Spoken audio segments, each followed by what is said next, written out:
Shapiro, for another week, and we can't believe it. He's here! President Obama is finally in our country.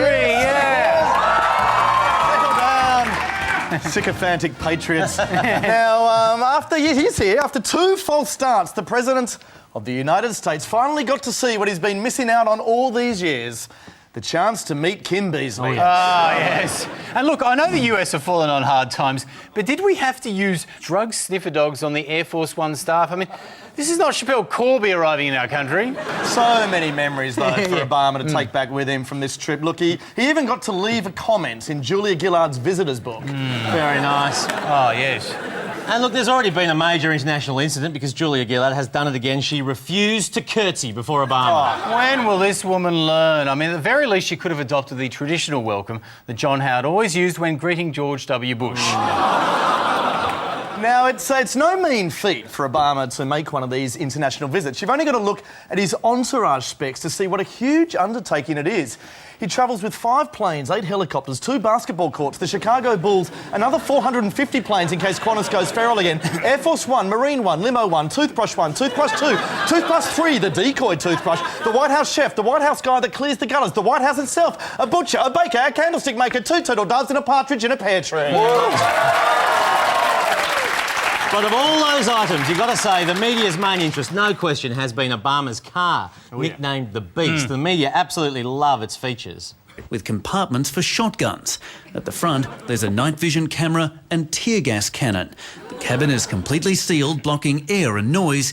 In the boot, there's oxygen canisters and reportedly vials of the president's blood. Now, that is a car, ladies and gentlemen. Compare that to Julia Gillard's set of wheels, her Commonwealth car C1. The car is a Holden. It has 4 wheels and a steering wheel. At the front there are headlights. In the boot there is reportedly a spare tyre and the remnants of Kevin Rudd's blood.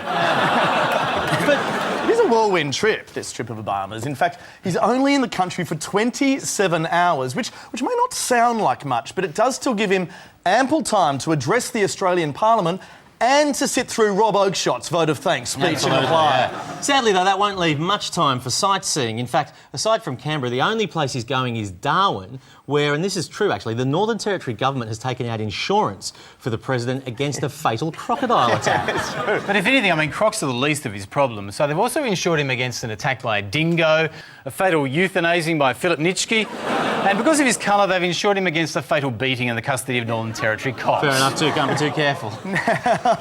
The NT Cop fans in tonight. The actual purpose of Obama's visit, as far as any of us can gather, is it's twofold. He's here firstly to lay a wreath in memory of the horrors of war.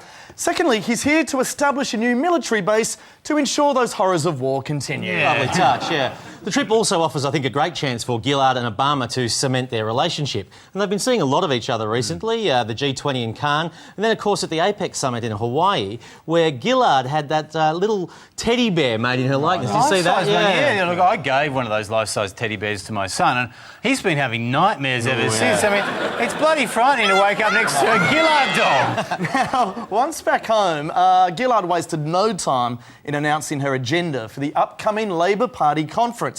And her 2 main goals are, firstly, to resume the sale of uranium to India and to resist all moves towards gay marriage. Yeah, proving that Julia Gillard is more concerned about the proliferation of marriage than the proliferation of nuclear weapons. Or to put it another way, she believes that only one of these things poses a fundamental danger to society.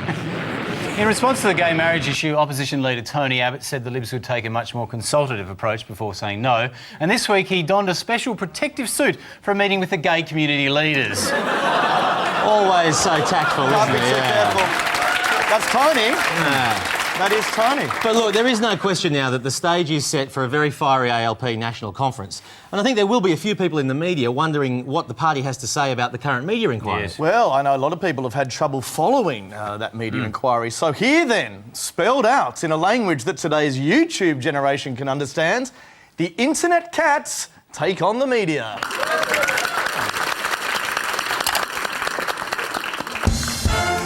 In 2011, the world's media have been under constant attack following the news of the world phone hacking scandal, which led to the arrest of its editor, Rebecca Brooks.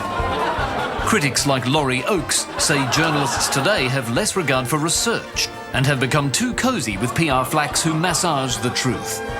He says the demands of the modern news cycle make it hard for journalists to keep up, which is why they resort to celebrity pap or immerse themselves in miracle diet stories that the public's completely sick of. Reacting to these attacks, the government got on the front foot by holding a media inquiry to tackle the issue. Opponents of the inquiry say it's nothing but a wankfest, branding it a thinly veiled attempt to tear strips off the Murdoch papers, destined to go round and round in circles without success. While it's not yet clear which side will get the upper hand in the inquiry, Graham Richardson says he'd like to see a stronger press council to ensure fewer people get hurt by the media, which he believes would result in a happy ending for all concerned.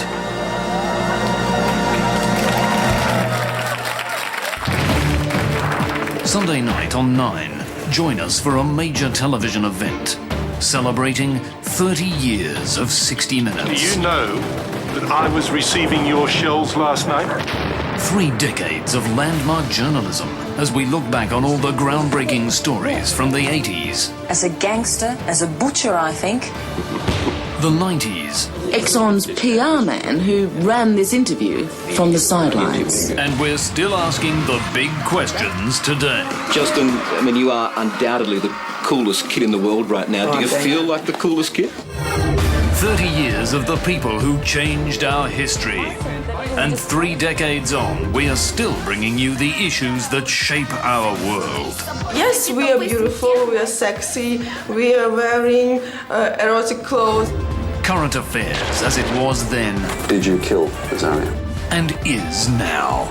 There I was, front and centre at Myers' season launch in Melbourne. Unbelievable! Don't miss this special television milestone event. 30 years of 60 Minutes. 7:30 Sunday on Channel 9. Once the one. Please explain.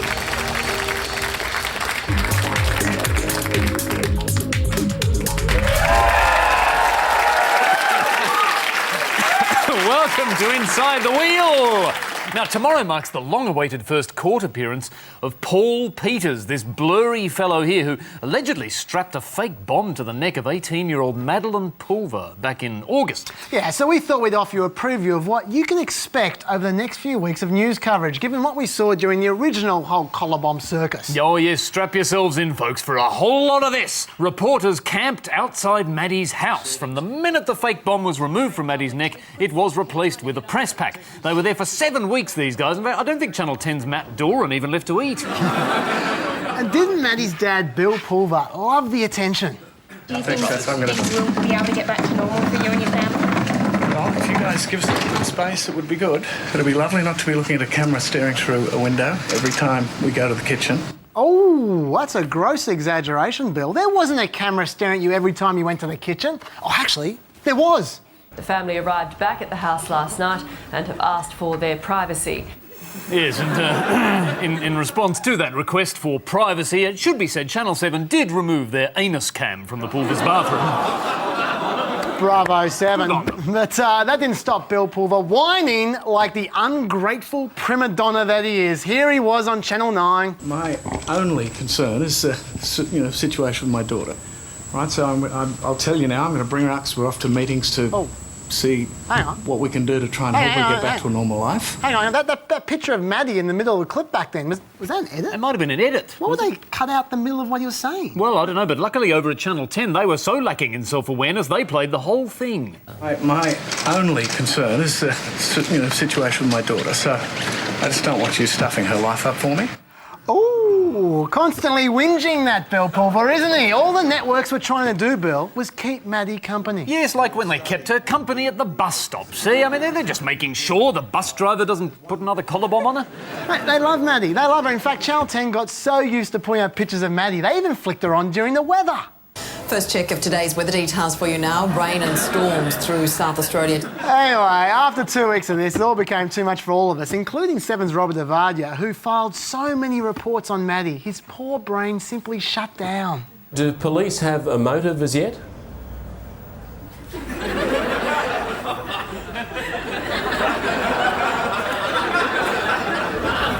Come Oh, yeah, but he was tired. He was tired. Geez, he's a crime reporter, Chaz. I mean, these guys, they run around all day chasing the big fish. Yeah, the criminals. No, not the criminals. No. The key players. Like Maddie's friends going to school. Teachers threw a protective blanket around Madeline's friends this morning as they arrived at Winona College. And Maddie's hockey team.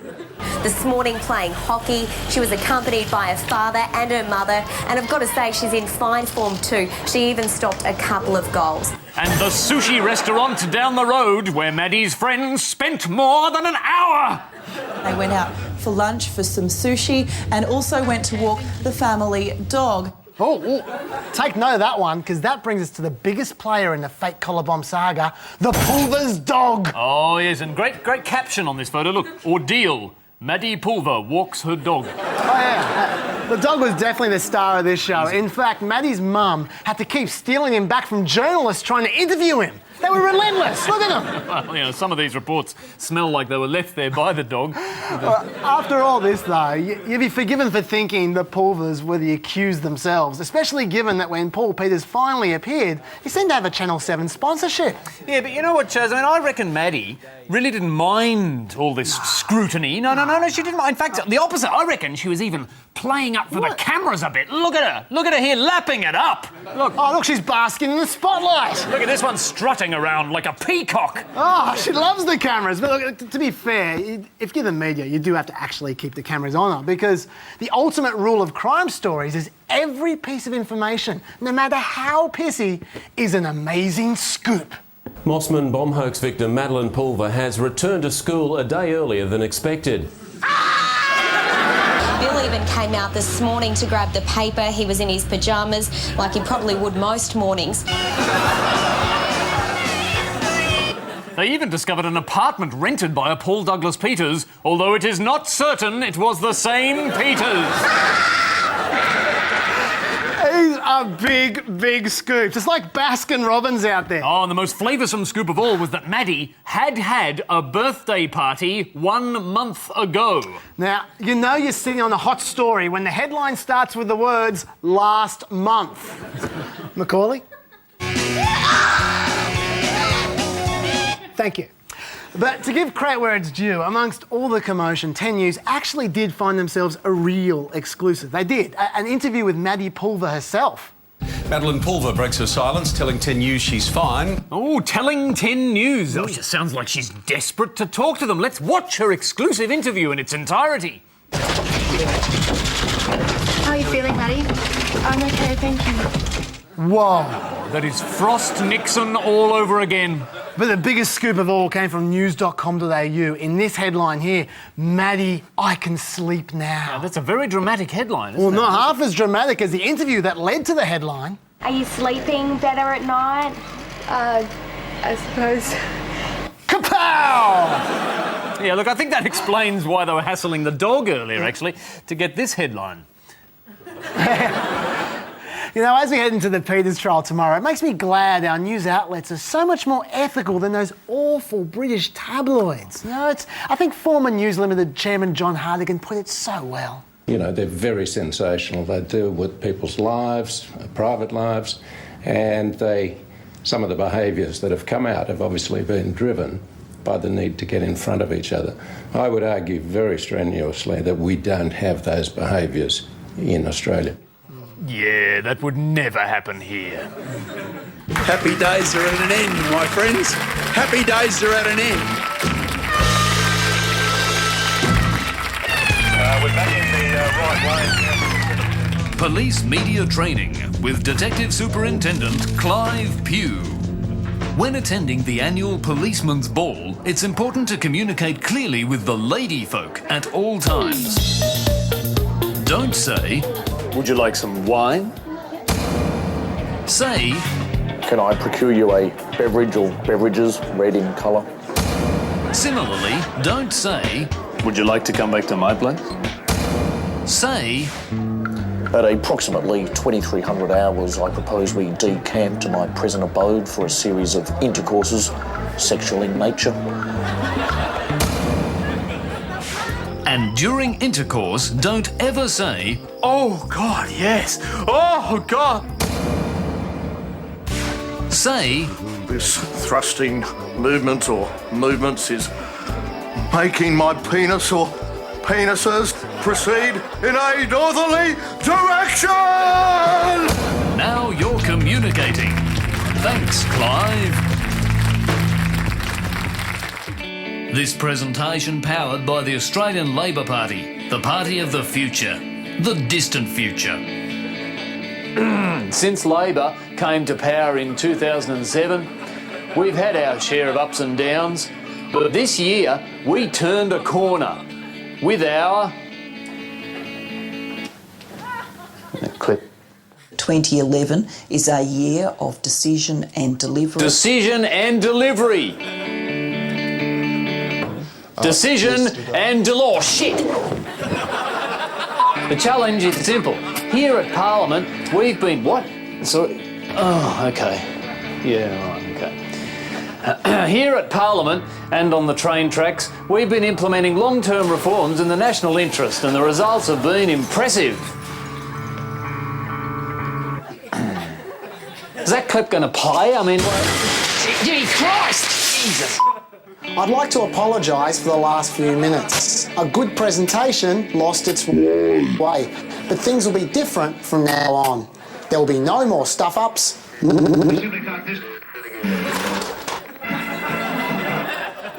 Let me just tell you about some of the great policy successes we've enjoyed. First of all, saved Australia from the GFC with our responsible economic management. So, do you mind? You see, you're the problem.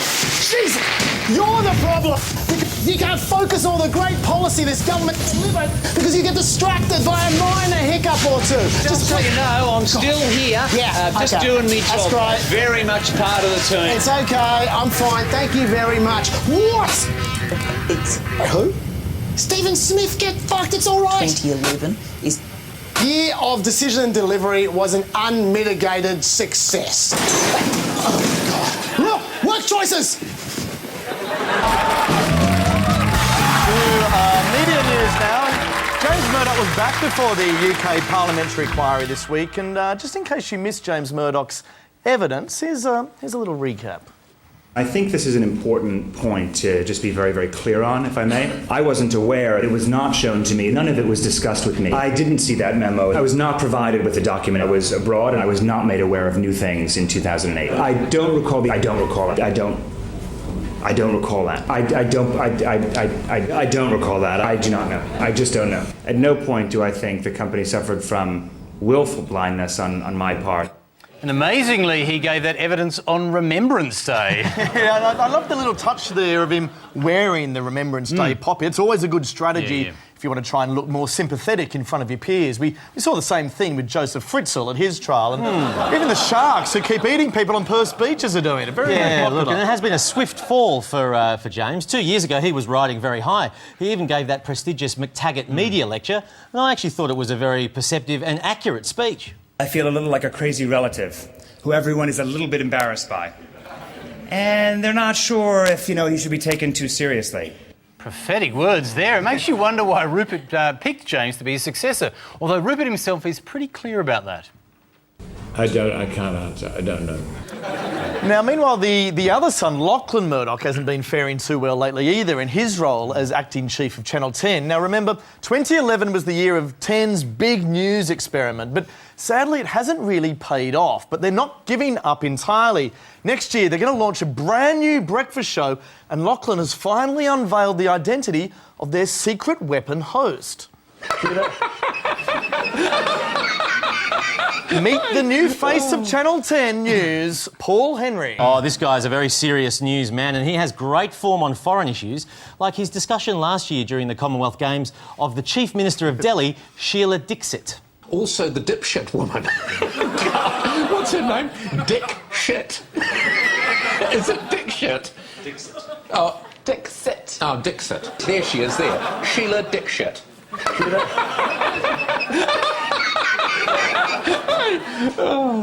Anyway, and it's so appropriate because she's Indian.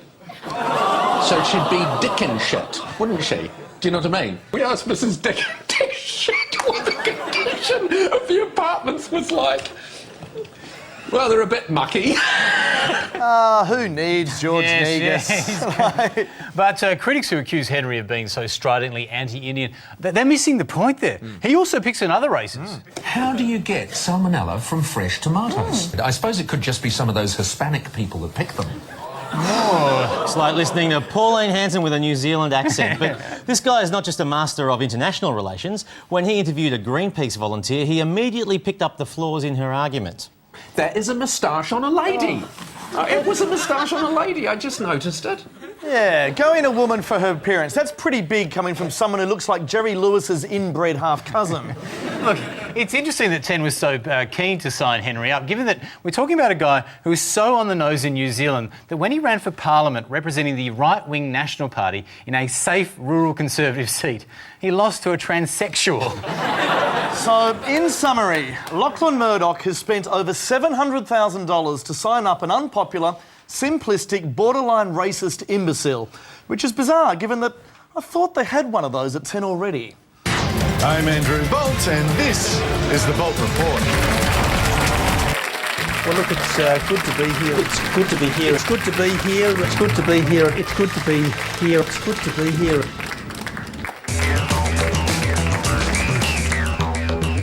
Celebrities.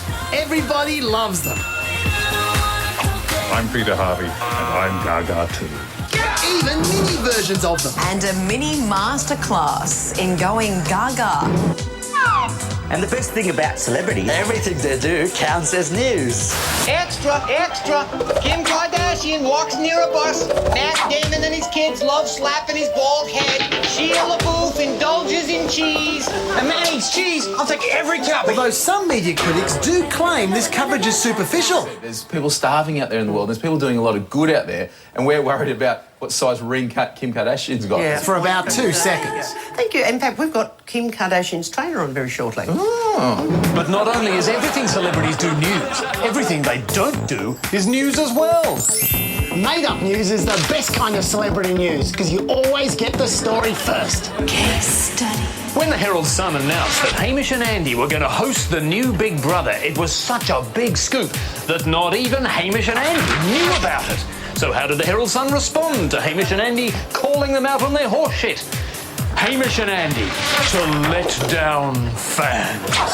And now for the next part of the piece, please welcome guest hosts Hamish and Andy! I'm sorry folks, but I have a note here from Hamish and Andy which says they didn't agree to host this.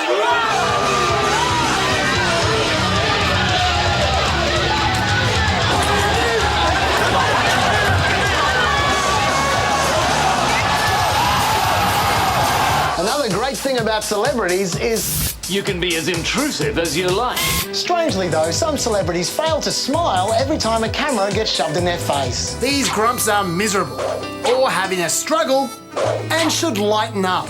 The telly says they should be more like Hugh Jackman, who is great to work with. What better way to find out what Hugh thinks of media intrusion than for Channel 7 to eavesdrop on him?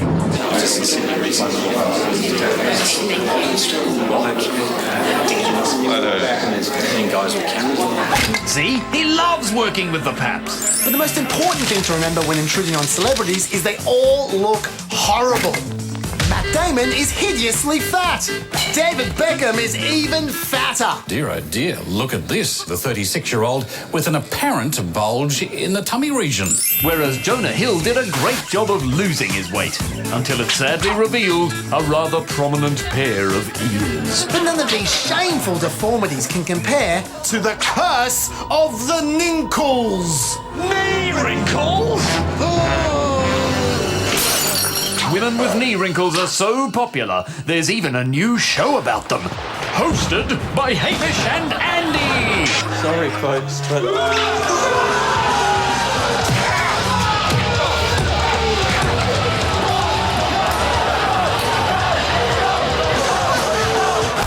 With so much attention given to fatness and ninkles, Maybe one day we'll solve the great mystery.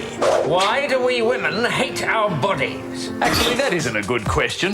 A good question is the question the world is asking. What happened to Warnie's eyebrows? Whenever you do a story on Warnie, you must ask, what happened to his face? It's all good fun, but some namby-pamby media watchdogs aren't happy. Like the pointy head who said, the gossip sections shouldn't be front page. There are so many more important things going around. The identity of this killjoy know-it-all? Shane Warne. Hey, wait a minute. Let's go back to reality. We've now reached the point where we're being schooled in journalistic values by Shane Warne. So we need to ask ourselves the question, what happened to his face? David Koch will have a series of special reports from Italy this week on the economic impact on Australia from the Eurozone crisis. Ciao, Bella. Ciao, Bella. That's Italian.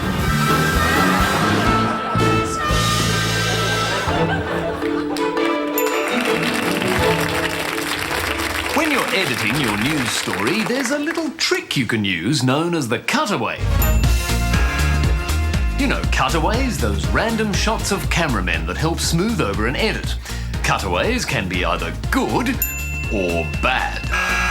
I make 100% clear that I deny. Here's an example of a good cutaway. I will be defending. And here's a bad cutaway. I want to make 100% clear. Good cutaway. All these allegations, I will be defending. Bad cutaway. I want to make 100% clear that good I deny cutaway. all these allegations. I will be defending the charges. Bad cutaway.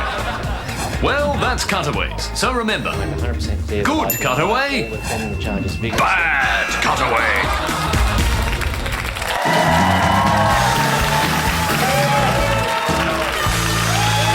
Now, just before we go tonight, we do hear a lot of bleating in the media these days about threats to freedom of speech. People say they feel muzzled and constrained about what they can say, particularly when it comes to speaking their mind about our female Prime Minister. Yes, but there's no need to stifle free speech because, I mean, we've got such responsible, even-handed broadcasters in this country who ensure that public discussion about Julia Gillard is always dignified and that is restrained. Right, absolutely. So here, as a tribute to the work of our media gatekeepers, we leave you this evening with the classic Beatles tune, Julia, accompanied by the Australian Talkback Radio Chorus.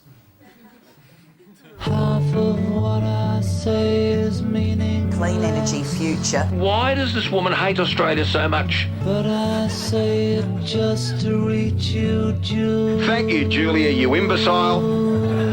Julia. The bloody stupid, dangerous woman at the top job. A vitriolic, bitter, lying, condescending, arrogant facade of a Prime Minister. She's brain dead. She's a menopausal monster. Okay, good on you, Benita. Thank you.